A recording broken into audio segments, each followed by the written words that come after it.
नमस्कार दोस्तों। जैसा कि हमने इतिहास का एक खंड पढ़ लिया है क्लास 6 का एनसीईआरटी का, ये दूसरा खंड है। तो अध्याय 6 शुरू करते हैं। जीवन के विभिन्न आयाम। ठीक, जीवन के विभिन्न आयाम। इसमें क्या है, इसमें आपका हड़प्पा सभ्यता के नगरों के पतन के समय लगभग आज से 3700 वर्ष पहले एक अलग भाषा बोलने वाले लोग पश्चिमोत्तर भारत में बसने लगे थे। हड़प्पा सभ्यता सिंधु सभ्यता थी, उसका जब पतन हो गया तो पतन के बाद जो है पश्चिम उत्तर के जो कुछ लोग थे वो लोग जो है एक अन्य भाषा बोलते थे, वो लोग वहाँ निवास करने लगे धीमे धीमे। इन लोगों की पहचान सामाजिक, आर्थिक, राजनीतिक और धार्मिक स्तर पर विशिष्ट समूह के रूप में की जाने लगी। ठीक, और इनका हमको स्रोत कहाँ से मिलता है? हमें यह साहित्यिक एवं कुछ प्राकृतिक स्रोतों के माध्यम से जानकारी मिलती है इस चीज़ की। इसमें क्या है, इसमें आपका वेदों का विशेष महत्व है। इन स्रोतों में जो स्रोत मिले हैं इसमें वेदों का महत्व है, और वेदों की संख्या होती है 4: ऋग्वेद, यजुर्वेद, सामवेद और लास्ट में अथर्ववेद। ये क्रम है।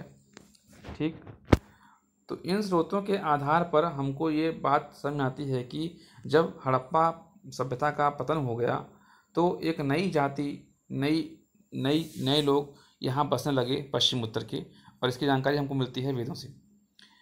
वैदिक साहित्य 2 श्रेणियों में व्यक्त है। ठीक, एक पूर्व वैदिक और एक उत्तर वैदिक।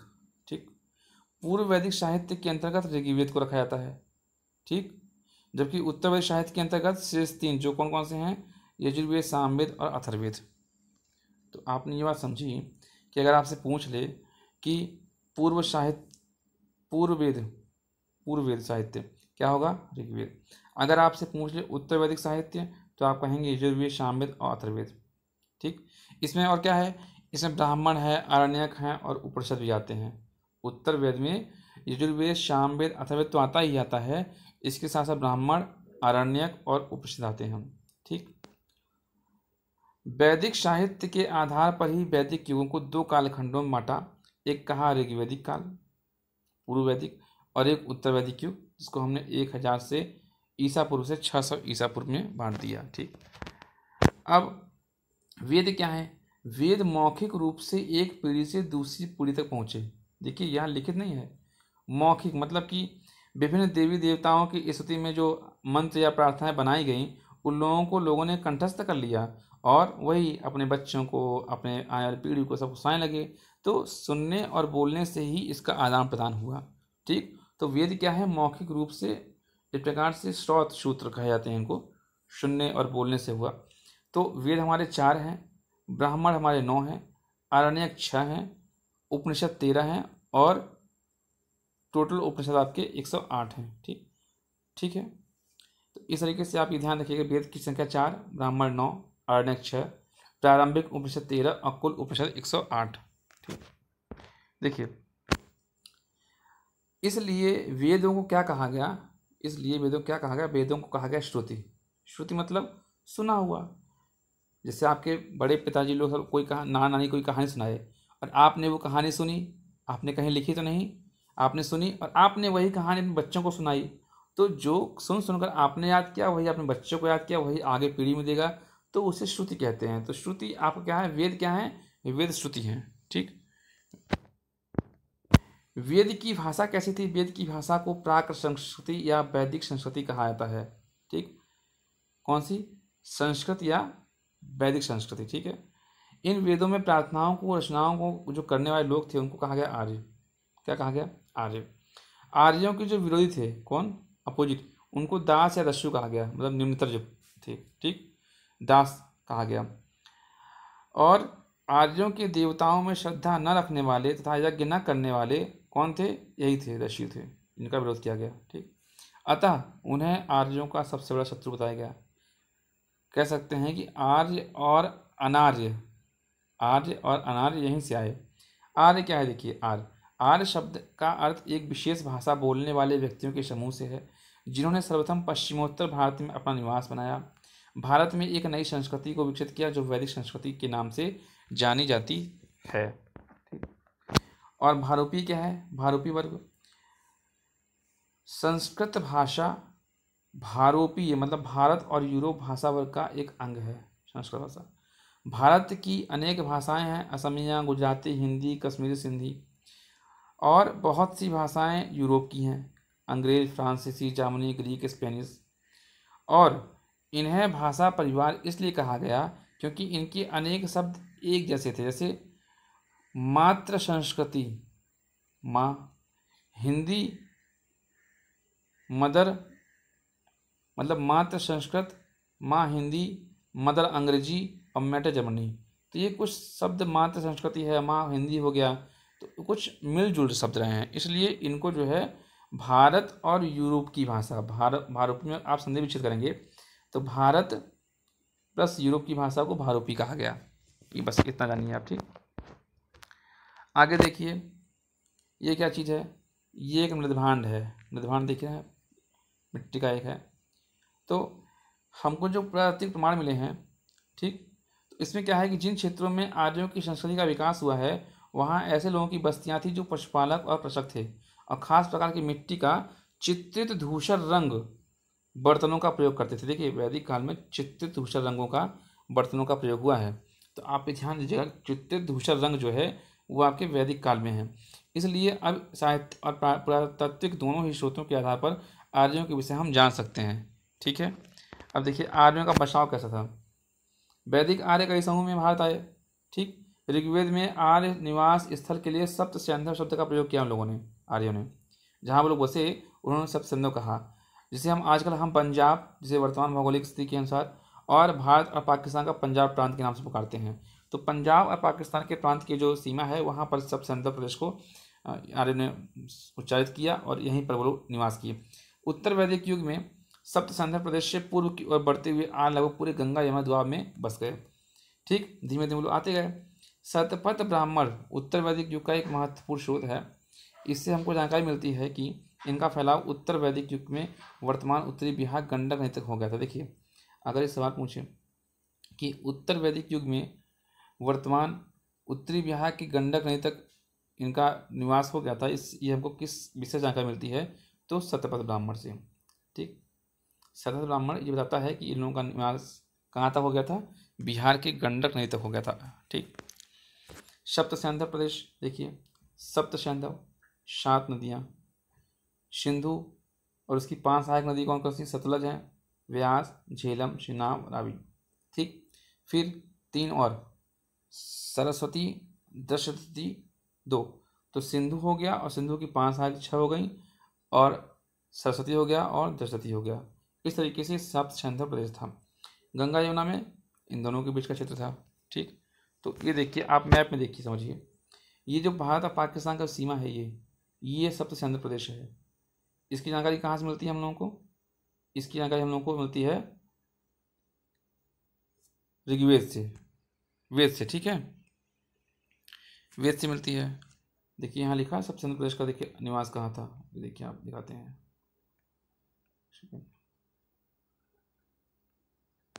कहाँ गया, सप्त सैंधव प्रदेश,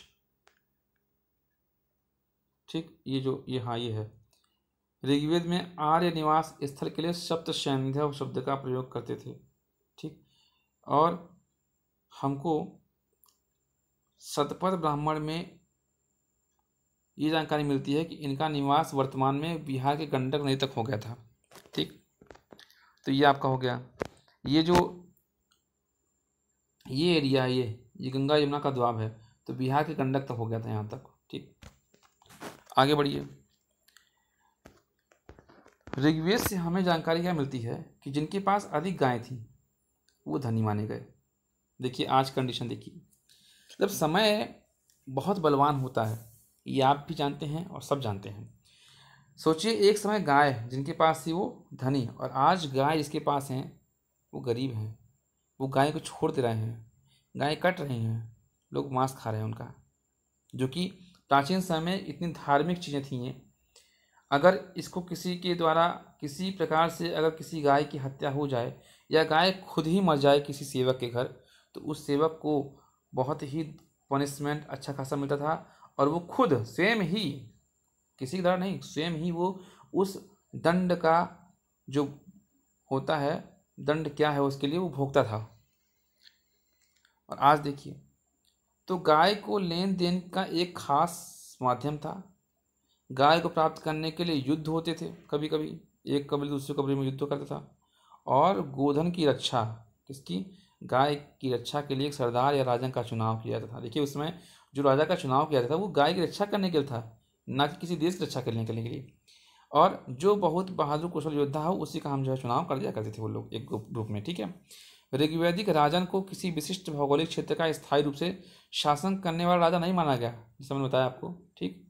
और ना ही ये क्योंकि राजनीतिक अवधारणाओं में क्षेत्रीयता को इंगित करने वाले शब्द जनपद, राष्ट्र, राज्य का उल्लेख कम ही मिलता है इसमें, क्योंकि ये जो राजन था वो गाय की रक्षा करने के लिए बनाया गया था, ना कि किसी साम्राज्य पर अधिकार करने के लिए।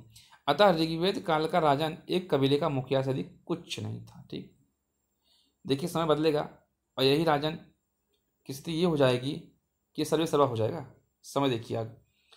कबीला क्या था? कबीला एक वंश या परिवार के लोग जो एक साथ रहते थे कुछ कबीलों में, समुदाय में, वो कबीला था, ठीक। ऋग्वेदिक काल में आम लोगों की संस्था के रूप में बिदत शब्द का यूज कहा गया है। देखिए बिदत क्या है? आम लोगों की संस्था। कब? ऋग्वेद में। ऋग्वेद में जो आम लोगों की संस्था थी उसको कहा गया बिदत कहा गया, ठीक। और धीमे धीमे बिदत का महत्व घट गया, ठीक है। और इसके स्थान पर सभा और समिति आ गई। सभा का विशिष्ट स्थान था जिसके सदस्य केवल प्रतिष्ठित लोग। सभा कैसे लोग होते थे? जैसे विधानसभा है, आज राज्यसभा है, लोकसभा है, तो प्रतिष्ठित लोग हैं ना उसमें। और समिति कैसी थी? समिति आपकी आम लोगों की समिति थी। देखिए जो बिदत आपका आम लोगों की समिति थी उसका अधिकार ले लिया समिति ने, और सभा एक विशेष समिति हो गई, ठीक। और इन संस्थाओं की बैठक में राजा का भाग लेना अनिवार्य था, ठीक। समाधान, सलाह मशविरा जैसे करते हैं लोग, महिलाएं भी भाग लेती थी। देखिए बहुत बड़ी चीज़ है ये कि उस समय भी महिलाओं को देखिए कितने अच्छे अधिकार मिले थे कि वो महिलाएं पुरुष के बराबर बैठकर वहाँ भागीदारी कर रही हैं। सोचिए हमारा प्राचीन समाज कितना स्वच्छ और कितना अच्छा था। मानव के प्रति गरिमा, मानव के प्रति सम्मान जो हमारे यहाँ था वो कहीं नहीं था। लेकिन आज स्थिति देखिए, इन संस्थाओं में कबीले जन के लोग युद्ध में प्राप्त धन का बंटवारा करते थे और राजा का चुनाव करते थे, ठीक।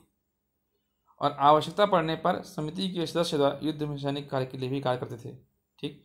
ऋग्वैदिक काल में आर्यों का मुख्य पेशा पशुपालन था। क्या था ये? पशुपालन आ गया भाई, गाय समझ आइए आप, पशुपालन था, ठीक। चारे की तलाश में यहाँ वहाँ जाते थे, चारा खत्म हो गया तो दूसरे चले गए। ऐसे करते करते लोग बिहार की गंडक तक पहुँच गए थे, ठीक, समझ गए ना।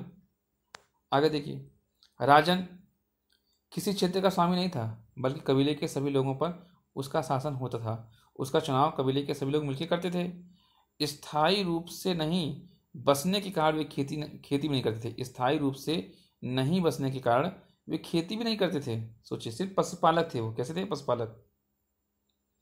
हमने देखा है कि खेती करने के लिए एक स्थान पर कम से कम 3-4 महीने रहना पड़ता है, तब फसल तैयार होती है। तब तक क्या करेंगे वो लोग? तो इसलिए वो लोग केवल पशुपालन करते थे।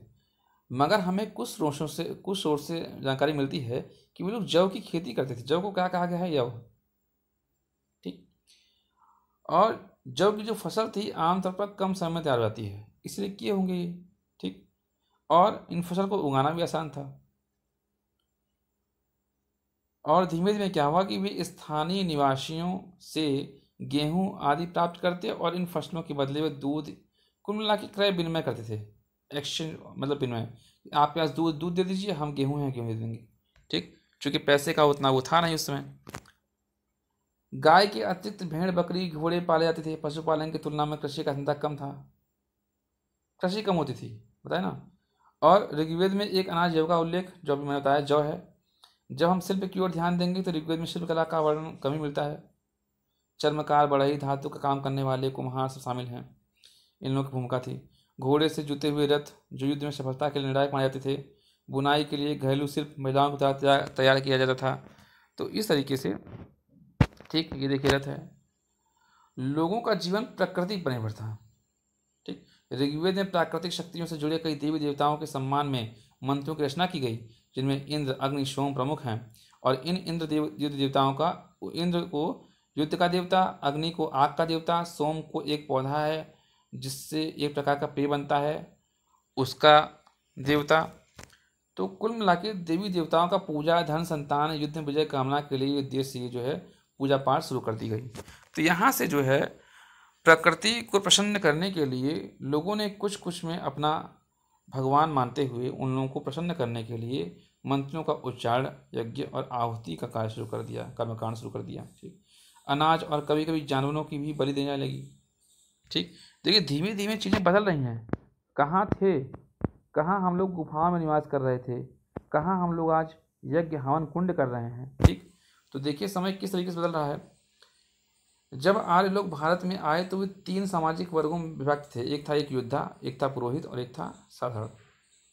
ऋग्वेद में ऐसी जानकारी मिलती है हमको कि ऋग्वेद के पुरुष सूक्त में ब्राह्मण, राजन्य, क्षत्रिय, वैश्य एवं शूद्र 4 वर्णों की कल्पना की गई है।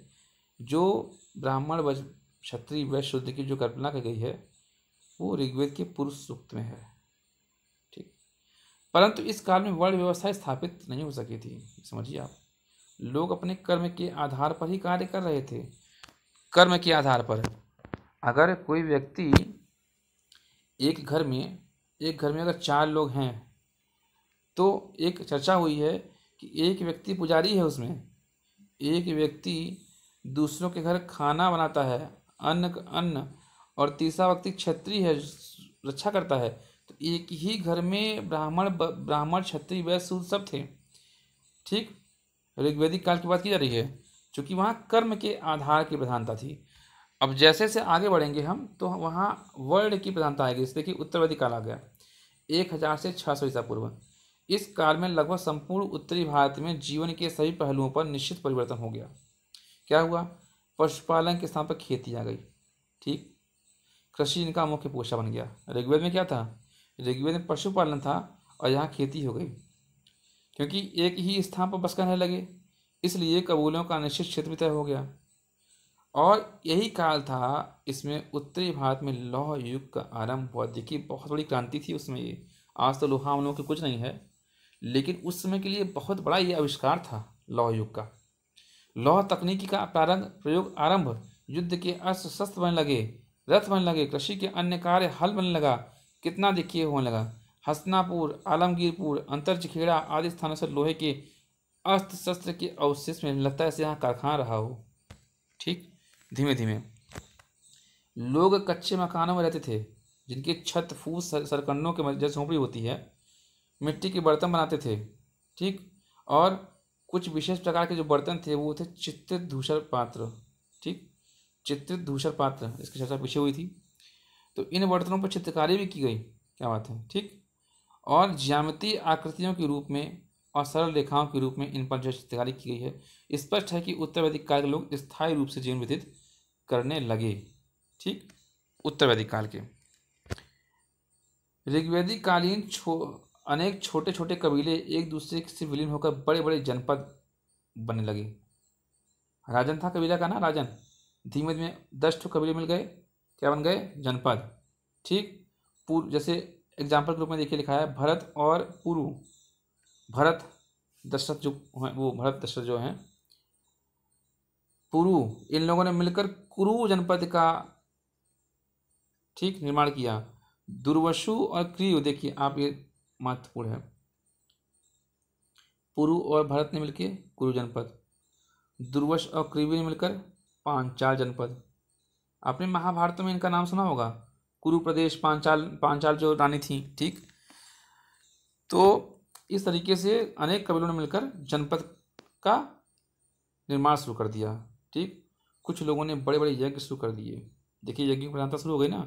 अश्वमेध यज्ञ, इसमें एक घोड़ा को राजा छोड़ देता था और जहाँ जहाँ वो जाता वो उसका पूरा एरिया रहता, और जहाँ कोई इसको रोकता तो वहाँ जो है उससे युद्ध करना होता था। लवकुश का आपने देखिए वर्णन देखा होगा, राम के पुत्र लवकुश का। वो एक अश्वमेध यज्ञ था जो राम ने छोड़ा था और लवकुश ने पकड़ लिया था। तो अश्वमेध जो यज्ञ था वो करने वाला राजा शक्तिशाली होता गया धीमे धीमे, और जो राजा उसको रोक ले उससे युद्ध करो। युद्ध में अगर हार गए तो जो रोका है वो शक्तिशाली जाता। तो अश्वमेध से उस राजा की शक्ति का रिजल्ट आने लगा कि भाई कौन शक्तिशाली है। यज्ञ के अवसर पर राजा के बीजों गुणों का ज्ञान किया जाता था। ठीक, आगे देखिए आगे। अब जन को राजा न होकर जनपदों को राजा माना जाने लगा। ठीक, अब जो राजन थे अब वो राजा नहीं थे, अब कौन थे? जनपद। जनपद में जो राज्य करता वो राजा। ठीक, राजा की शक्ति में वृद्धि होने लगी, सभा एवं संपत्ति संस्थाएं कमजोर पड़ने लगी। भाई पहले ये मेन था, लेकिन अब मेन जनपद हो गया। धीरे धीरे राजा को परामर्श देने वाली संस्था बन गई। बताओ। ठीक, और ऋग्वेद काल में राजा को बलि के रूप में स्वेच्छा से प्राप्त होने वाला नजराना उपहार उस काल में अनिवार्य कर, देखिए कर की बात आ गई, टैक्स जो हम लोग देते हैं, आइटिया करते हैं। तो क्या हुआ कि ऋग्वेदिक काल में राजा को बलि के रूप में स्वेच्छा से प्राप्त होने वाला नजराना या उपहार इस काल में अनिवार्य कर के रूप में, मतलब जो स्वेच्छा से दिया जाता था एक समय, अब उसको अनिवार्य कर जाएगा, नहीं देना है, और नहीं दोगे तो दंड मिलेगा। तो जहाँ कर नियमित ढंग से इकट्ठे किए जाते हैं वहीं नजराना कर क्या है? नियमित ढंग से। और नजराना भाई किसी को पसंद हो गया इंसान तो नजराना के रूप में उसने दे दिया कुछ स्वेच्छा से। ठीक, उत्तर वैदिक काल में कई ग्रंथों की रचना भी हुई। उत्तर वैदिक काल में कई ग्रंथों की रचना हुई, इसमें हम पढ़ चुके हैं भाई ऋग्वेद वो सब। ठीक है, आगे देखिए। समाज कई समूह बट गया, पुरोहित अलग हो गए, योद्धा अलग, कृषक, पशुपालक, व्यापारी, शिल्पकारी, श्रमिक, शिकारी, मछली पकड़ने वाले, ये सब अलग अलग कार्य हो गए, सबके अलग अलग बट गए। पुरोहितों का काम, योद्धाओं का कार्य, सबके अलग अलग। ठीक, दूसरी ओर पशुपालक, शिल्पकार, श्रमिक, ये सब निर्धन थे, और जो पुरोहित थे, योद्धा थे, ये वैभवशाली थे। कृषक भी देखिए, कृषक भी उसमें क्या था? धनवान था। किसान कौन था? धनवान था। राज क्या है? कृषक। समय देखिए। ठीक, तो पुरोहित का कार्य क्या था? याज्ञिक क्रियाओं एवं अनुष्ठानों को संपादित करने वाले लोग, जिन्हें आज पंडित बोलते हैं, उसमें पुरोहित थे। पुरोहितों ने लोगों को 4 वर्गों में विभाजित कर दिया, जिन्हें वर्ण कहा गया। उनके अनुसार प्रत्येक वर्ण के अलग अलग कार्य निर्धारित किए गए। पहला वर्ण ब्राह्मण का था। काम उनका क्या था? वेदों का अध्ययन और अध्यापन करना, जिनके लिए उन्हें उपहार मिलता था। ठीक, दूसरा स्थान था शासकों का। क्षत्रिय, काम युद्ध करना, लोगों की रक्षा करना। तीसरा वैश्य। ठीक, इनमें कृषक और पशुपालक और व्यापारी आते थे। चौथा क्षत्रिय, तीसरे स्थान पर वैश्य थे, इनमें ही आते थे। और क्षत्रिय और वैश्य दोनों को यह करने का अधिकार प्राप्त है। ये बात कही है कि मतलब ब्राह्मण तो ठीक है, ब्राह्मण करता था, पुरोहित करता था, लेकिन क्षत्रिय और वैश्यों को यह करने का अधिकार था। लेकिन जो वर्ण में अंतिम था, शूद्र, ये इनका काम अन्य तीनों वर्णों की सेवा करना था, और प्रायः औरतों को भी शूद्रों के समान माना गया था। महिलाओं और शूद्रों को वेदों के अध्ययन का अधिकार नहीं था। ठीक, देखिए प्राचीन समय महिलाओं को साथ में लाया गया। आपने देखा होगा ऋग्वेद काल में महिलाएं विदत और सभा और समिति में आने लगी सामने, लेकिन यहाँ देखिए उत्तरवादी काल में महिलाओं और शूद्रों की स्थिति क्या हो गई? निम्न हो गई। ठीक, पुरोहितों के अनुसार सभी वर्णों का निर्धारण जन्म के आधार पर हो गया। मतलब अब जो जिस कुल में जन्म लिया, चाहे वो मछली ही खाता हो, चाहे वो जो करता हो, वो अगर पंडित के यहाँ हुआ पंडित, क्षत्रिय के यहाँ क्षत्रिय, शूद्र के यहाँ शूद्र। पहले ऐसा नहीं था। पहले अगर शूद्र का व्यक्ति अगर उसको बौद्धिक क्षमता उसकी अच्छी है तो वो पुरोहित का वर्ग में आता था। तो समय के साथ साथ हमारी सामाजिक स्थिति में बदलाव आने लगा। ठीक, उत्तर वैदिक काल में जो कृषि लोगों का धंधा प्रमुख हो गया था। ठीक, जंगलों से लकड़ी काटते, खेत योग्य बनाते, लोहे के फार, जुताई तरीके सब उगाने लगे। ठीक, उत्तर वैदिक काल में धर्म की 2 धाराएं दिखाई पड़ती हैं, एक केवल कर्म पर था और दूसरे का ज्ञान पर था। ठीक, एक कर्म पर विशेष ध्यान देता, एक ज्ञान पर। ठीक, यज्ञ संबंधी क्रियाकलापों का बहुत विकास हुआ। अश्वमेध यज्ञ, वाजपेयी, राजसो, ये सब बड़े बड़े यज्ञ होने लगे।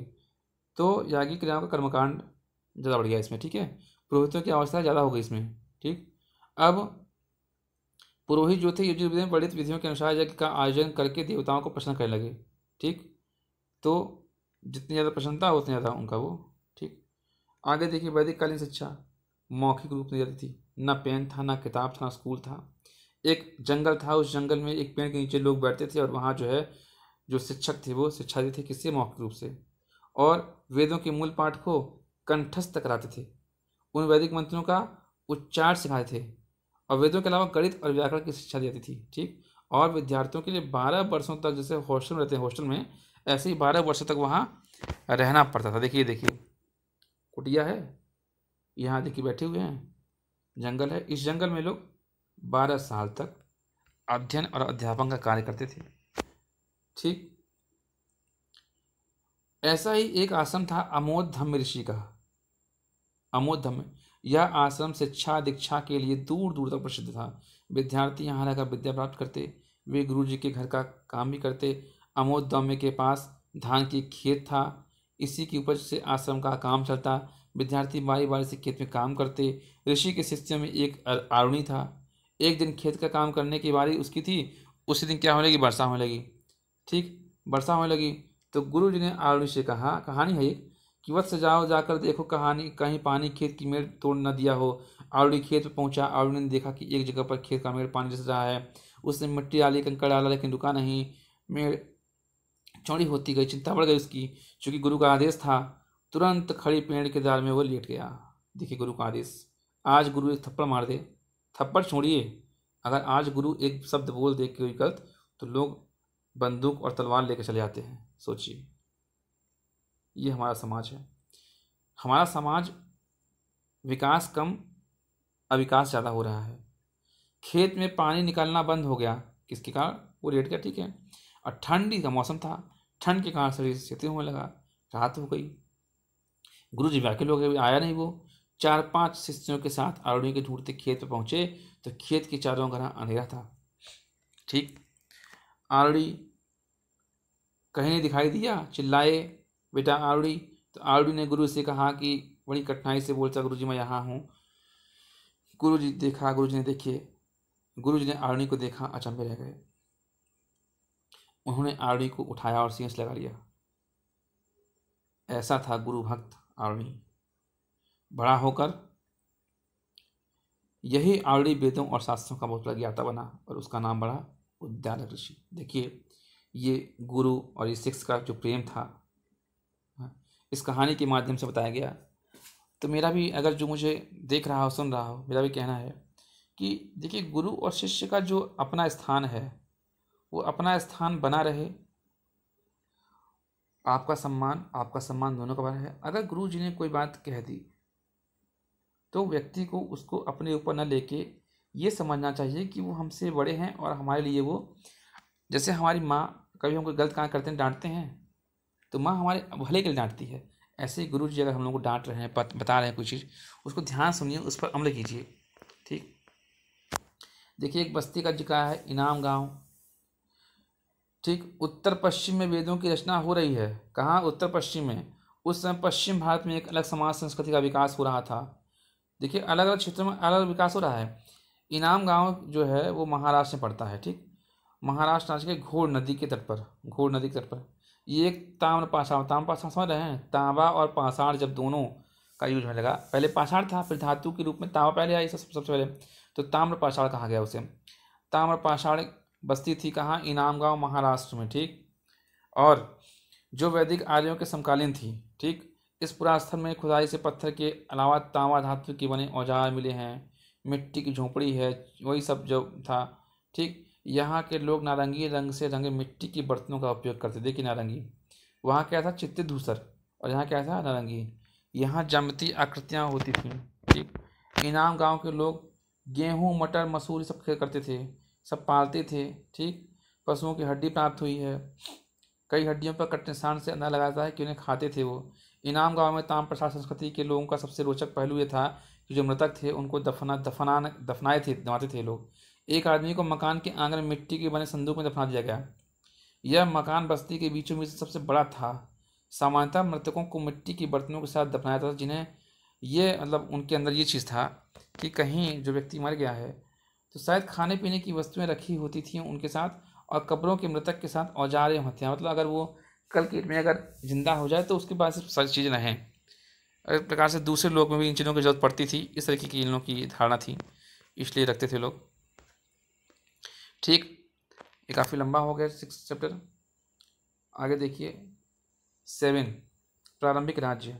ठीक, जन और जनपद के बारे में आप जान गए हैं, जो कबीले थे वो जनपद, जन, और जब बहुत सारे कबीले मिल के अपना बना लगे तो वो जनपद कहलाया। ठीक, 3000 वर्ष पहले गंगा नदी घाटी में लोहे के बने औजारों के प्रमाण की खुदाई मिले हम लोगों को। ठीक, ये हमको मिला है। धीमे धीमे क्या हुआ, हमें पशुपालन के साथ साथ कृषि कार्य में भागीदारी दिखी हमको। जीवन स्थायी होने लगे। ठीक, आर्थिक परिवर्तन के कारण छोटी छोटी शक्तियों का जन्म होने लगा। छोटे छोटे जनपद अब हो गए। जनपदों के विकास में 3 रूप से मुख्य हमें तत्व दिखाई देता है। पहला क्या है कि अधिकांश जन अकेले ही जनपद का अवस्था प्राप्त करने लगे, जैसे मत्स्य हो गया, चंदा हो गया, काशी हो गया, कौशल हो गया। दूसरा क्या है, कुछ जन आपस में मिलकर, जैसे कुरु पांचाल आपने देखा, और कुछ थे कि अनेक जन अधिक शक्तिशाली जनों से परिचित होने के बाद मिला। जो को देखते हैं क्या है इसमें क्या था कि अनेक जन अधिक शक्तिशाली जनों से पराजित होने के बाद मिला लिए गए। मगध द्वारा अंग की विजय इसका उदाहरण है। मतलब देखिए कि मगध ने अंग की विजय किया, उसको हरा लिया और अपने मिला लिया, एक ऐसा बना जनपद। एक कैसा मिला कि जो अकेले ही जन से जनपद हो गए, और कुछ कैसे मिले जिन्होंने 2 लोगों से मिलके कर लिया। ऐसे जनपदों का विकास हुआ। अब जनपद के बाद महाजनपदों का विकास हो रहा है। देखिए, जन से जनपद आया, अब जनपद से महाजनपद आ रहा है। लगभग 2500 वर्ष पहले वैदिक काल के कुछ जनपद अधिक महत्वपूर्ण हो गए, जिनको महाजनपद कहा जाने लगा। और बौद्ध एवं जैन ग्रंथों में 16 महाजनपदों का विवरण प्राप्त होता है। इनमें अंग, मगध, काशी, कौशल, वत्स, अवंती, वज्रमल्ल आदि महाजनपद प्रमुख हैं। और इसमें कुछ महाजनपद जो है बिहार के सिया में स्थित हैं। ठीक,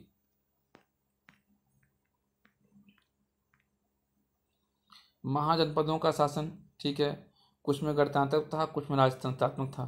ठीक, राजतंत्रात्मक व्यवस्था में राजा का पद पंचानुगत। ठीक, महाजनपदों की राजधानियां शासन का केंद्र थी। सेना थे, कर्मचारी थे, किलेबंदी थी। ठीक, जो लकड़ी एवं ईंट एवं पत्थरों की दीवार से घिरी थी, क्या किलेबंदी। ठीक, और ये क्यों करते थे, जिससे दूसरे जो जनपद थे वो महाजनपद थे वो आक्रमण न कर लें। महाजनपदों के राजा को बलि दी जाने लगी, जो स्वैच्छिक था, जो कि अब कर के रूप में नियमित हो गया। नियमित रूप से कर वसूलने लगे। कृषक, कारीगर, पशुपालक, आर्किटेक्ट, इन सब से एक निश्चित मात्रा की वसूली की जाने लगी। ठीक, क्योंकि अधिकांश लोग किसान थे, प्रायः उपज का 16वां हिस्सा कर के रूप में निर्धारित कर दिया गया।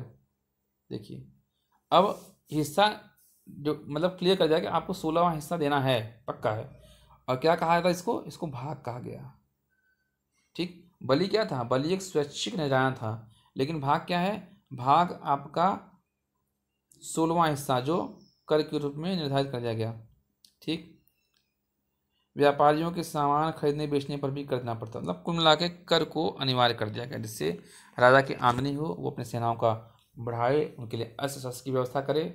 ठीक, तो करों की वसूली से राजा समृद्ध होने लगा। ठीक, नियमित वेतन देकर सेना एवं कर्मचारियों को नियुक्त करने लगा और पैसे आने लगे। ये लोग राजा के प्रति वफादार उत्तरदायी होते थे। वेतन का भुगतान संभवतः आहत सिक्के, ठीक, आहत सिक्के हैं, आगे हम पढ़ेंगे इसके बारे में। आहत सिक्कों के रूप में इन पर जो है वेतन दिया लगा। मगध का उत्थान हुआ। मगध कहाँ है, आधुनिक बिहार राज्य पटना में है। ठीक, और यहाँ लोहे की खानें थी, अच्छे हथियारों का निर्माण होता था यहाँ पे। मगध का राज्य गंगा नदी घाटी में स्थित था, जो कि एक उर्वर एवं उपजाऊ जमीन थी। कृषि की समृद्धि और संपदा के कारण शासक वर्ग के लिए आर्थिक संसाधनों की प्राप्ति के लिए आसान हो गया। व्यापार एवं व्यवसाय में भी यहाँ अच्छा था। मगध के क्षेत्र में हाथी बहुत थे, ठीक, जो सेनाओं में शामिल हो गए। ठीक, मगध के चारों प्राकृतिक सुरक्षा के साधन थे। राजगीर पहाड़ी से एवं पाटलिपुत्र नदियों से घिरी थी। मगध राजगीर पहाड़ी और पाटलिपुत्र की नदी से घिरी हुई थी। इसके अतिरिक्त मगध में बिंबिसार, अजातशत्रु, महापद्मनंद जैसे योग्य अनेक साहस व्यक्ति शक्ति से विस्तार इनका राज्य का हुआ। ठीक, मगध का महत्वपूर्ण शासक कौन था, बिंबिसार था। ठीक, इसने क्या किया, इसने कौशल और लिच्छवी राजवंश के साथ वैवाहिक संबंध स्थापित किए। किसने, बिंबिसार ने। ठीक, अपने राज्य की पूर्वी सीमा मतलब अंग महाजनपद पर इसने आक्रमण कर दिया। किधर था, पूरब में था। जैसे मगध है तो इधर जो है आपका अंग था। ठीक, किसने, बिंबिसार ने। और गंगा नदी के मार्ग से होने वाले व्यापार से अधिकतम लाभ प्राप्त किया इसने। ठीक, बिंबिसार का पुत्र कौन आया, अजातशत्रु आया। वो अपने पिता के बाद मगध का बन गया राजा। ठीक, और उसी की विस्तार की नीति का अनुसरण किया और कौशल और वज्र संघ के साथ युद्ध किया। ठीक, कौशल के राजा प्रसेनजीत को युद्ध में हरा दिया। किसको, कौशल के राजा कौन थे, प्रसेनजीत।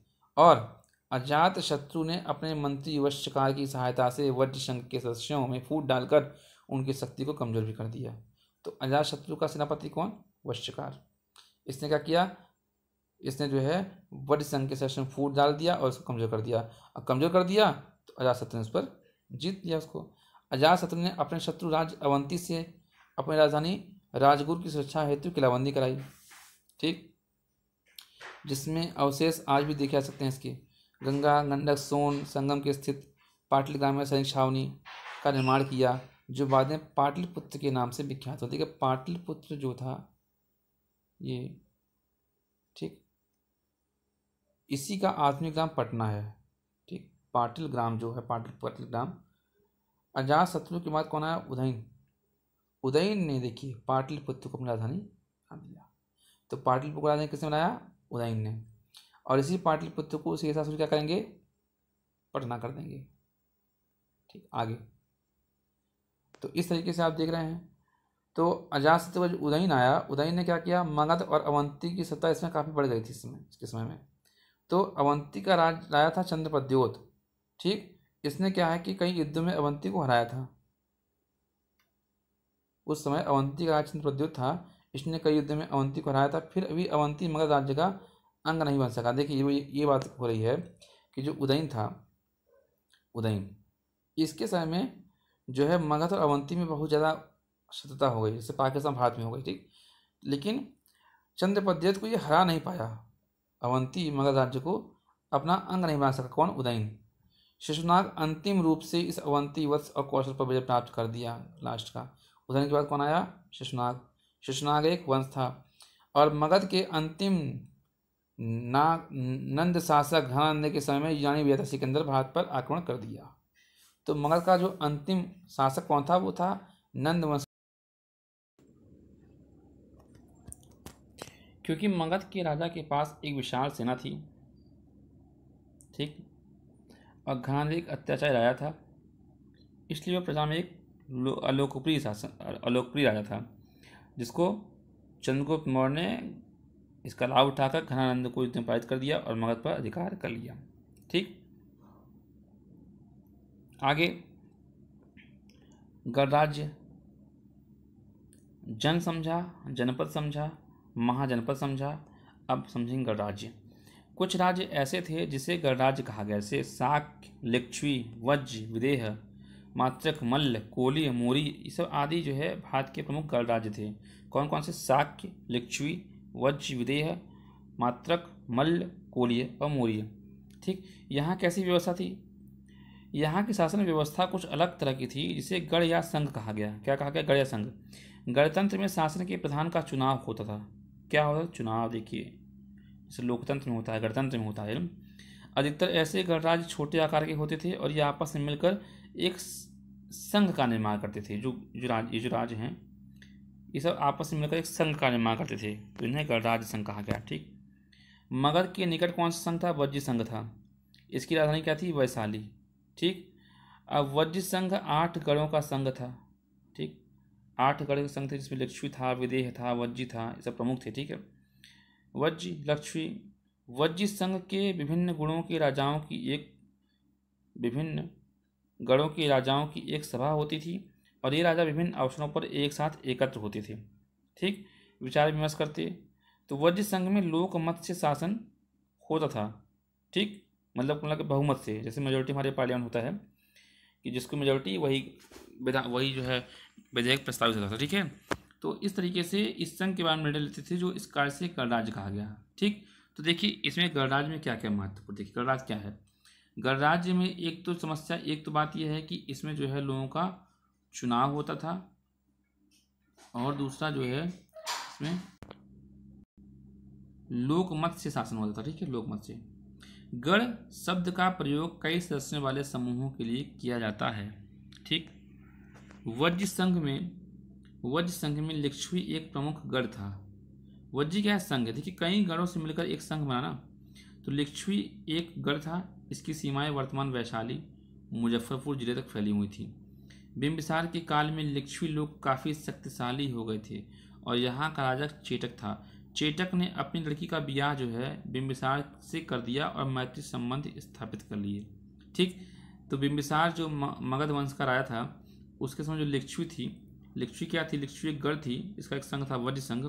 तो लिच्छवी के ही राजा चेटक थे और चेटक ने अपनी लड़की का विवाह बिंबिसार से कर दिया। मगध के राजा अजातशत्रु ने लिच्छवी गढ़ पर विजय प्राप्त किया और इसके बावजूद उनका राज्य अब से लगभग 1500 वर्ष तक पहले तक चलता रहा। ठीक, और राजा चंद्रगुप्त ने भी एक लिच्छवी राजकुमारी से वैवाहिक संबंध स्थापित किए थे। मतलब कुल मिलाकर जो राजा महाराजा थे वो एक दूसरे संबंध वैवाहिक स्थापित किए थे, जिससे कि वो जो है उनका राज्य उनके साथ कार्य करता रहे। ठीक, वज्र संघ का यह वर्णन दीघ निकाय से लिया गया है। देखिए, एक वर्णन दिया गया है इसमें। दीघ निकाय एक बौद्ध ग्रंथ है। महात्मा बुद्ध के कई व्याख्यान इसमें दिए गए हैं। अजातशत्रु और वज्र संघ का इसमें वर्णन है। ठीक, तो अजातशत्रु वज्र संघ पर आक्रमण करना चाहता था। उन्होंने अपने मंत्री कौन था, वस्कार को बुद्ध के पास भेजा सलाह के लिए। बुद्ध ने उनसे पूछा कि क्या वज्र सभाएं नियमित रूप से होती हैं। वज्र की सभाएं, वज्र क्या था, संघ था, तथा उनके सभी सदस्य उपस्थित होते हैं। जब उन्हें पता चला कि ऐसा होता है तो उन्होंने कहा कि वज्रवासी तब तक उन्नति करते रहेंगे जब तक वे पूर्ण और नियमित सभाएं करेंगे, आपस में मिलजुल कर काम करते रहेंगे, पारंपरिक नियमों का पालन करेंगे और बड़ों का सम्मान, समर्थन और उनकी बातों का ध्यान देंगे। ठीक, और शहरों एवं गांवों में चैत्यों का रखरखाव करेंगे, विभिन्न महान और लंबी संतों का सम्मान करेंगे और उनके आने जाने पर रोक नहीं लगाएंगे। देखिए, ये कुछ टर्म्स एंड कंडीशन थी जो महात्मा बुद्ध ने वज्रकार से पूछा। वज्रकार ने हाँ हाँ कहा, तो उन्होंने कहा कि उसका आप कुछ नहीं कर सकते, इसलिए। ठीक, तो नगरों का विकास कैसे हुआ आगे जानते हैं। देखिए, पहले जो सिंधु सभ्यता थी लगभग 3700 वर्ष पहले, जिसे प्रथम नगरीकरण कहा गया, नगरीकरण, ठीक, जो अब जो है लुप्त हो चुकी थी। प्रथम नगरीकरण सिंधु सभ्यता नगर, और करीब 2600 साल पहले उत्तरी भारत में द्वितीय नगरीकरण की प्रवृत्ति का विकास हुआ। पाली ग्रंथों में उस समय के बड़े नगरों का उल्लेख है। तो देखिए, पहली जो नगरीय सभ्यता है वो है सिंधु सभ्यता। उसके बाद जो हमको 26 साल पहले एक द्वितीय नगरीकरण मिलता है, उसका हमको पाली ग्रंथों में इसका उल्लेख मिलता है। वो कौन सा है देखते हैं। उसमें आपका आता है वाराणसी हो गया, वैशाली, चंपा, राजगिरी, कुशीनगर, कौशाम्बी, श्रावस्ती, पाटलिपुत्र। ये कुछ 62 नगरों के प्रमाण मिलते हैं दूसरे स्टेज पर। और नगरों के विकास के अनेक कारण थे और उनका विकास धीरे धीरे हुआ। ठीक, धार्मिक राजनीतिक प्रमुख कारण थे इसके।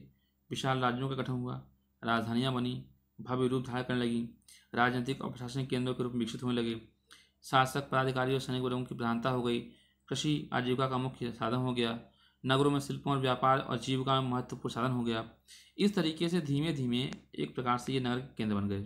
ठीक, आगे देखिए, आगे इसमें बहुत महत्वपूर्ण चीज़ नहीं है। तो यहाँ बस ये है कि प्रक्रिया को द्वितीय नगरीकरण कहा जाता है। किसको? इसी प्रक्रिया को, जो महाजनपद की प्रक्रिया है, इसको आपने द्वितीय नगरीकरण कहा। ठीक, चैप्टर खत्म हो गया, आगे बढ़ते हैं। 8वां है नए प्रश्न नवीन विचार। ठीक, नए प्रश्न नवीन विचार। अब इसमें क्या है, जैसे उत्तर वैदिक काल में आपने लोहे का प्रचलन काफ़ी बढ़ गया था, इससे क्या हुआ, कृषि क्षेत्रों का विकास हुआ था, जो आपने पढ़ा है, उत्पादन वृद्धि हुई। ठीक, मतलब अलग अलग व्यवसाय, व्यापार, वाणिज्य, सिक्कों प्रचलन का उदय हुआ। किससे? इस लोहे के कारण। लोहे के कारण कितना चीज़ें विकसित हुई। ठीक, उसी प्रकार से उत्तर वैदिक काल से वर्ण व्यवस्था जटिल होती जा रही थी। ठीक, और यह व्यवस्था कर्म पर आधारित थी। जो पहले जो व्यवस्था थी वो कर्म पर थी, लेकिन उत्तर वैदिक काल में क्या है, इसका निर्धारण जन्म के आधार पर होने लगा। ठीक, ब्राह्मण, क्षत्रिय, वैश्य, शूद्र में ब्राह्मण एवं क्षत्रिय समाज के सबसे प्रतिभाशाली और प्रभावशाली वर्ण हो गए। ठीक, सूद, कर्ज, नगरों, नागरिक जीवन को ब्राह्मण ग्रंथ गढ़ा एवं तिरस्कार की दृष्टि से देखते थे। किसको? जो सूद थे, जो कर्ज लेते थे, जो नगर और नागरिक जीवन थे, उनको ब्राह्मण कैसे देखते थे? तिरस्कार की दृष्टि से, हेय की दृष्टि से देखते थे। इसमें क्या था, किसी ब्राह्मणों की सबसे अच्छी थी, उस समय की बात हो रही है, देखिए। ठीक, और क्षत्रिय सुविधा प्राप्त वर्ण होने के बावजूद ब्राह्मणों से नीचे था। वैश्यों के साथ भी यही बात थी। आर्थिक क्षेत्र में प्रगति के चलते वे काफ़ी धनवान खुशहाल तो हो गए थे, लेकिन उनकी जो पद था वो ब्राह्मणों से कम था। शूद्रों की हालत तो बहुत दयनीय थी। ठीक, समाज का प्रत्येक वर्ग ब्राह्मणों को छोड़कर परिवर्तन चाहता था। ठीक, परिवर्तन की एक बयान आने लगी, क्योंकि लोगों का पैसा हो गया, संपन्नता आ गई, तो लोगों को अपना वर्चस्व कायम करने के लिए विरोध करना पड़ा। तो इसमें क्या हुआ कि समाज में जाति प्रथा, दिखावा, कर्मकांड बहुत बढ़ गया। चूँकि पुरोहितों का प्रधान हो गया, तो पुरोहितों का ही कार्य थे। तो यज्ञ जो है खर्चीले, पशुओं की बलि, फलतः बड़ी संख्या में पशुओं का सफाया। इससे क्या हुआ कि जन साधारण लोगों के लिए धर्म का पालन बड़ा कठिन हो गया। भाई, पशु जो दूध दे रही है, सांड जो खेती कर रहा है, अगर आप उसको बलि करेंगे तो लोग कैसे निर्वहन करेंगे। ठीक, इसलिए लोग एक ऐसी धार्मिक व्यवस्था चाहते थे जो सबके लिए एक स्थान हो। ठीक, ऐसी ही परिस्थिति में उपनिषदों का संकलन हुआ। उपनिषद उत्तर वैदिक ग्रंथों का हिस्सा थे। उपनिषद का जो शाब्दिक अर्थ है वह गुरु के समीप बैठना।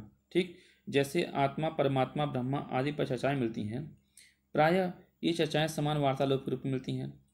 पिता पुत्र, पति पत्नी, ब्राह्मण क्षत्रिय, गुरु शिष्य, जन साधारण के बीच जो वार्तालाप होती है वो प्रायः उपनिषद के थ्रू होती थी। ठीक, इन वार्तालापों में ज़्यादातर पुरुष भाग लेते थे। स्त्री विचारक भाग, जिससे गार्गी का एक उल्लेख होता है। ठीक, गार्गी राज दरबारों में होने वाले वाद विवादों में हमेशा भाग लिया करती थी। देखिए, इसमें एक कहानी है नचिकेता की। एक बालक था और उसके मन में एक बार सवाल आया कि मरने के बाद हमारा क्या होता है। इसकी जानकारी के लिए वो यमराज ही मृत्यु के देवता हैं, उसको जानकारी मिली। अतः उन्हीं से यह सवाल करना चाहिए। यह निर्भीक होकर सीधे यमराज के पास गया और पूछा, मरने के बाद हमारा क्या होता है। नचिकेता की उम्र को देखते हुए यमराज ने उसे प्रश्न उत्तर नहीं दिया। इस प्रश्न के बदले तुम्हें सोना दूंगा, चांदी दूंगा, ये दूंगा, गाय दूंगा, मगर तुम इस प्रश्न को न पूछो। किसने कहा? यमराज ने कहा। किससे कहा? नचिकेता से। न नचिकेता यमराज के सारे प्रबोधनों को ठुकरा कर अपने प्रश्न पर अड़िग रहा और ईमानदारी से खुश होकर यमराज ने आत्मा का शुभ बताते हुए कहा कि यह आत्मा न जन्म लेती है, न मरती है, न ही यह किसी दूसरे से उत्पन्न होती है और न ही कोई दूसरा उससे उत्पन्न होता है। शरीर के नष्ट होने पर भी वह नहीं मरती। ये नचिकेता और यम का संवाद है, उपनिषद में है। ठीक, ऐसे ही देखिए याज्ञवल्क्य और उनकी पत्नी का वार्तालाप आपको दिखेगा। याज्ञवल्क्य ने घर छोड़कर जंगलों में रहने की इच्छा की। इस अवसर पर उनकी पत्नी मैत्राणी ने उनसे लंबी बातचीत की। इस बातचीत का मतलब यह था कि धन संपत्ति से आदमी बड़ा नहीं होता, अपने और अपने समाज के लोगों की समस्याओं के बारे में सोचने में ज्ञान की प्राप्ति होती है। कभी कभी समाज के गरीब पुरुष भी इस चर्चा में भाग लिया करते थे। सत्यकाम जाबाल, ये भी एक व्यक्ति थे। ऐसा ही एक गरीब व्यक्ति था, उसके मन में सत्य जानने की इच्छा हुई। इसके लिए वह गौतम नामक ब्राह्मण के पास गया। गौतम बुद्ध ने अपने शिष्य के रूप में स्वीकार किया। आगे चलकर सत्यकाम जाबाल अपने समय के प्रसिद्ध विचारक बन गए। ठीक, ये कुछ वर्णन किया गया है कुछ लोगों का, किस तरीके से लोगों ने अपनी प्रतिभा का वर्णन किया है। इस प्रकार 6वीं शताब्दी में जिस समय जनसाधारण धर्म के प्रति लगाव कम हो रहा था, तत्कालीन समाज में कर्मकांड की प्रधानता बढ़ रही थी। उपनिषदों की शिक्षाएं लोगों को एक नए ढंग से सोचने पर मजबूर किया। ठीक, और समाज में जो बुराइयां थीं उनका विरोध कर नए विचारों और सिद्धांतों को लोगों ने सामने रखा और इन विचारकों में गौतम बुद्ध, महावीर स्वामी बहुत प्रमुख थे। बुद्ध जी का जन्म 563 ईस्वी में हुआ था। कपिलवस्तु की लुम्बिनी वन में हुआ था।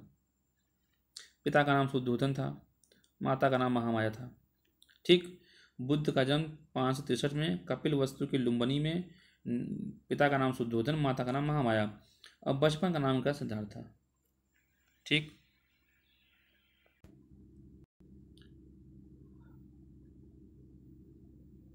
सिद्धार्थ बचपन से इस चिंतनशील थे। अन्य बालकों की तरह खेल कूद में उनकी रुचि थी नहीं। वे प्रायः एकांत में बैठकर अपना जीवन समझते थे। उनके पुत्र का नाम क्या था? आगे चलकर इनकी शादी हो गई यशोधरा से। पुत्र का नाम इनका राहुल था। सिद्धार्थ ने अपने चारों लोगों को कष्ट में पाया। ठीक, कि जैसे लोग बहुत पीड़ित हैं, रोगी को देखा उन्होंने, बूढ़े व्यक्ति को देखा उन्होंने, मृतक की अर्थी देखी और एक सन्यासी को देखा। ये क्रम है। ये कभी क्रम पूछ लिया आपसे। तो सबसे पहले महात्मा बुद्ध ने एक रोगी को देखा जो बीमार था, फिर उन्होंने एक बूढ़े व्यक्ति को देखा, फिर उन्होंने एक मृतक की अर्थी को देखा और लास्ट में एक सन्यासी को देखा जो बहुत ही खुश था। सन्यासी को देखने पर उनको समझ में आया कि एक सन्यासी इसका कुछ नहीं है, लेकिन वो कितना प्रसन्न है। एक रोगी है, बूढ़ा है, मृतक है, वो कितने दुखी है, कितने मतलब कितना वहाँ दिक्कत है। इस दृश्य को देखने के बाद उनके मन में बहुत सारे प्रश्न आ गए कि आदमी बूढ़ा क्यों होता है, मृत्यु क्यों होती है, संसार में ये सब चीज़ें क्यों होती हैं। तो अंततः अपने प्रश्नों का उत्तर पाने के लिए एक रात अपने प्रिय घोड़ा पर सवार होकर, घोड़े का नाम था कंथक, घोड़े पर सवार होकर अपने सारथी के साथ, चिन्ना के साथ घर से निकल पड़े। ठीक। और इस तरीके से उन्होंने गुरुओं से शिक्षा ग्रहण की, लेकिन उनको संतोष नहीं हुआ। लास्ट में तपस्या की, अनिल सब त्याग दिया। ठीक। और उसके बाद जो है इसी समय गाने वाली स्त्रियों से उन्होंने ये शब्द सुने, अपने वीणा के तार को इतना मत कसो कि टूट जाएं, और न इतना ढीला करो कि उनसे संगीत ही न निकले। अर्थात परिस्थिति के अनुसार ही जीवन जीने की कोशिश करें। सिद्धार्थ ने सुनकर मध्यम मार्ग को ठीक समझा और गया के पास बोध गया में एक पीपल के वृक्ष के नीचे उन्हें अपने प्रश्नों का उत्तर मिल गया, जिसके कारण उन्होंने घर छोड़ा था और उन्हें सत्य का ज्ञान मिला, ज्ञान की प्राप्ति हुई। उसके बाद ये बुद्ध कहे जाने लगे और उनके शिष्य बौद्ध कहलाए। ठीक। महात्मा बुद्ध ने अपना पहला उपदेश कहाँ दिया? सारनाथ में दिया, जो क्या कहलाया गया? धर्मचक्र प्रवर्तन कहलाया गया। और सम्राट अशोक ने सारनाथ में एक विशाल स्तूप का निर्माण करवाया था, इन्हीं की घटना के, इन्हीं इसी चीज़ को लेके। ठीक। आगे देखिए, उसके बाद बुद्ध ने मगध, वैशाली और भारत के अन्य जगहों पर घूम घूम कर अपने लोगों को उपदेश दिया और बहुत ही शीघ्र ही ये बौद्ध धर्म लोकप्रिय हो गया। 80 वर्ष की अवस्था में 483 ईस्वी पूर्व में कुशीनगर गोरखपुर में इनका देहावसान हो गया और मगध राज्य के बिंबिसार उनके प्रमुख अनुयायी थे। ठीक। भगवान बुद्ध एवं बौद्ध भिक्षुओं के मरणोपरांत उनके शारीरिक अवशेषों पर एक संरचना बनाई गई, इसे स्तूप कहा गया, जो सारनाथ, नालंदा, सांची आदि में आप देख सकते हैं इसके। तो इस तरीके से महात्मा बुद्ध ने एक धर्म की शुरुआत की और अंत में उन्होंने मध्यम मार्ग को अपनाया। ठीक। बुद्ध के देखिए क्या था, बुद्ध ने जात पात, ऊंच नीच, भेदभाव, धार्मिक जटिलता को गलत बताया। जो कर्मकांड जो पुरोहित कर रहे थे उनके खिलाफ ये हुए। और आदमी अच्छा या बुरा, यह बात उसके व्यवहार को देख कर कही जा सकती है। बुद्ध के सिद्धांत को समाज कई वर्गों ने अपना लिया और बुद्ध दयालु और मनुष्यों के साथ, जानवरों, पक्षियों के साथ समान रूप से प्रेम करने की बात करते थे। बुद्ध लोगों को दूसरे की शिक्षा या सिद्धांत अपने विवेक के आधार पर अपनाने की सलाह देते थे, न कि किसी बहकावेवश। ठीक। बुद्ध देखिए कि एक बार घटना है, एक बार बुद्ध भिक्षा मांगने जा रहे थे, रास्ते में एक गड़रिया बहुत सी भेड़ों के साथ हाँके ले जा रहा था। बुद्ध ने देखा भेड़ की एक बच्चे की पैर में चोट लग गई है, इसलिए लंगड़ा रहा है, पैर में पीड़ा है, बार बार भेड़ों से पीछे जा रहा है। मेमने की माँ अपने बच्चे को बार बार पीछे मुड़कर देख रही है। बुद्ध से उस मेमने की पीड़ा देखी न गई। उन्होंने उस बच्चे को गोद में उठाया और भेड़ के पीछे चलने लगे। ऐसे करुणामयी थे भगवान बुद्ध जीव जंतुओं पर भी। ठीक। बुद्ध ने अपने विचारों में, उनकी भाषा कौन सी थी? पाली थी। इनके उपदेश क्या थे? इनके 4 आर्य सत्य थे। ठीक। पहला दुख, दुख का कारण, दुख का निरोध और दुख निरोधक मार्ग। बुद्ध ने जन्म, मृत्यु, रोग, इच्छित वस्तु की प्राप्ति न होना, मतलब किसी चीज़ की इच्छा है लेकिन प्राप्त नहीं हो रहा है तो दुख हो गया। दुख का कारण क्या है? भाई तृष्णा है, भाई कोई इच्छित वस्तु नहीं मिल पाती है, दुख होता है। दुख निरोध क्या है? कि बुद्ध के अनुसार इच्छाओं पर नियंत्रण करना, इससे हम संसारी दुख को दूर कर सकते हैं। और दुख निरोधक मार्ग क्या है? मार्ग है, बुद्ध ने दुखों को दूर करने का मार्ग बताया, इसके अष्टांगिक मार्ग कहा गया, इसे मध्यम मार्ग भी कहा जाता है। और सामान्य व्यक्ति भी अपने जीवन में इन 8 बातों का पालन करके संसारिक दुखों से छुटकारा पा सकता है, इसे हमने निर्वाण कहा। ठीक। ये आदर्श 8 बात कौन कौन से थे? सम्यक शुद्ध, सम्यक संकल्प, सम्यक वाणी, सम्यक कर्म, सम्यक आजीव, सम्यक व्यायाम, सम्यक चरित्र और सम्यक समाधि। ठीक। सम्यक समाधि, इसमें क्या है? दृष्टि मतलब अच्छी दृष्टि हो, संकल्प अच्छा हो, इच्छा और हिंसा से मुक्त हो, वाणी अच्छी हो, विनम्र हो, कर्म कैसे हों? अच्छे हों, आजीव, जीवन यापन हेतु साधनों का प्रयोग करना चाहिए, झूठ नहीं बोलना चाहिए, व्यायाम, बुरी भावनाओं को दूर रखें, चरित्र अच्छा हो, और समाधि मतलब एकाग्रचित होकर विचार विमर्श करें। इन मार्गों को अपनाने पर व्यक्ति को शांति का अनुभव होगा और मनुष्य आनंद और शांति का अनुभव प्राप्त करेगा। ठीक। बुद्ध ने बौद्ध संघों में पुरुषों और महिलाओं दोनों को शामिल होने की आज़ादी दी है। ठीक। और उन्होंने अपनी मूलभूत आवश्यकताओं की पूर्ति के लिए भिक्षा मांगते थे वे, इसी कारण उन्हें भिक्षु पुरुष, भिक्षुड़ी महिलाएं कहा गया। पुरुष को भिक्षु और महिलाओं को भिक्षुड़ी कहा गया। और इनके रहने के जो स्थान था उसको बिहार कहा गया। ठीक, बिहार क्या था, जहाँ ये लोग रहते थे। ठीक, उसके बाद ये जो है धर्म काफ़ी जगह फेमस हुआ, श्रीलंका, चीन, जापान, हर जगह। भारतीय समाज के सभी पक्षों में बौद्ध धर्म प्रभावित किया है।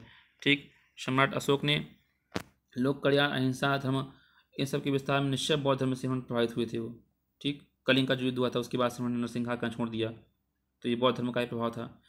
तो इससे के कारण क्या हुआ कि धार्मिक क्षेत्र में बदलाव आए। क्या बदलाव आए, जो कर्मकांड था बहुत बलि था, धर्म धीरे धीरे कमी हो गई इसमें। तो पुरोहितों का वर्चस्व कम होने लगा। नालंदा, विक्रमशिला से बौद्ध मठ स्थापित हो गए। ठीक, इस तरीके से बौद्ध धर्म ने एक कार्य किया।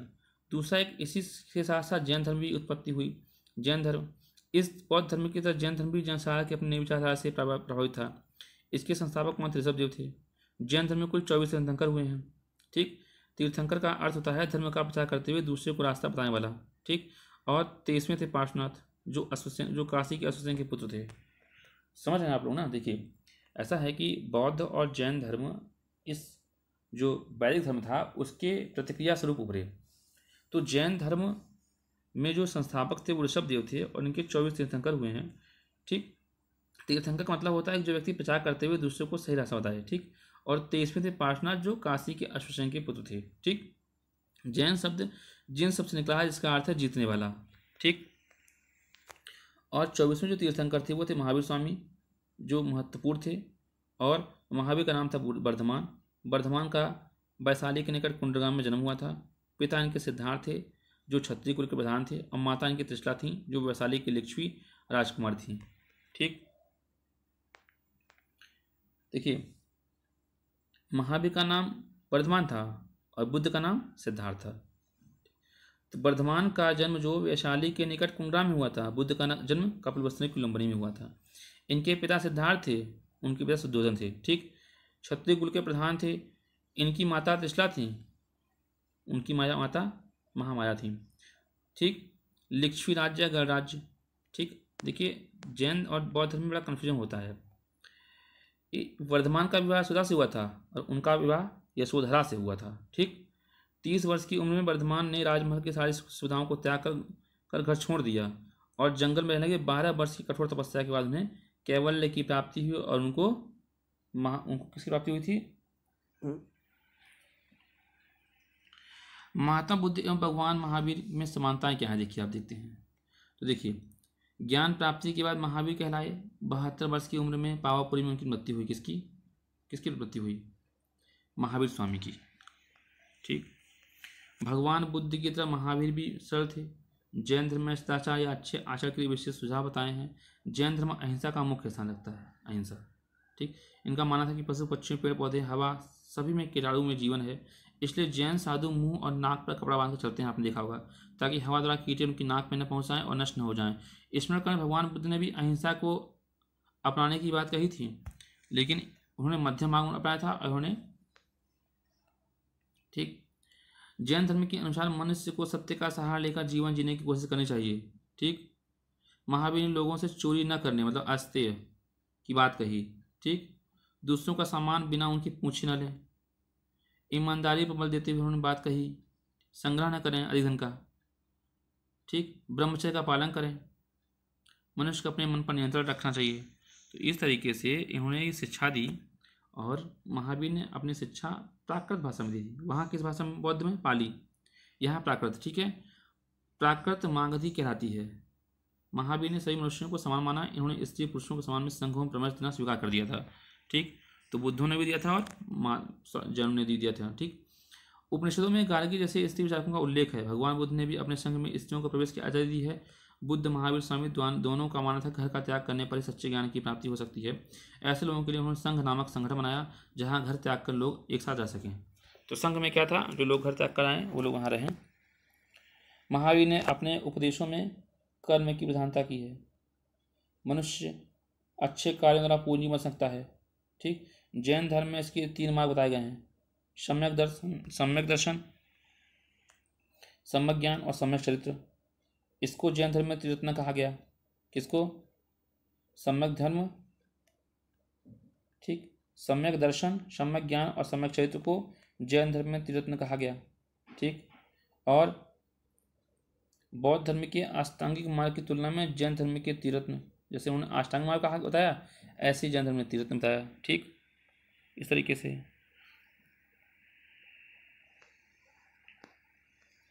आगे देखते हैं।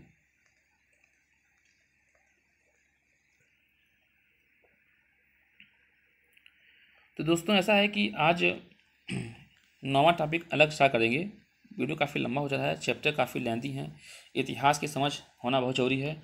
और चूँकि कक्षा 6 का ही विषय है, देखिए कक्षा 6 के विषय में ही आपको कितना ज्ञान मिल रहा है। जैन बौद्ध धर्म से आप परिचित हुए, आप मगध के साम्राज्य से परिचित हुए, आप वैद पुराणों से परिचित हुए, आप पाषाणों से परिचित हुए।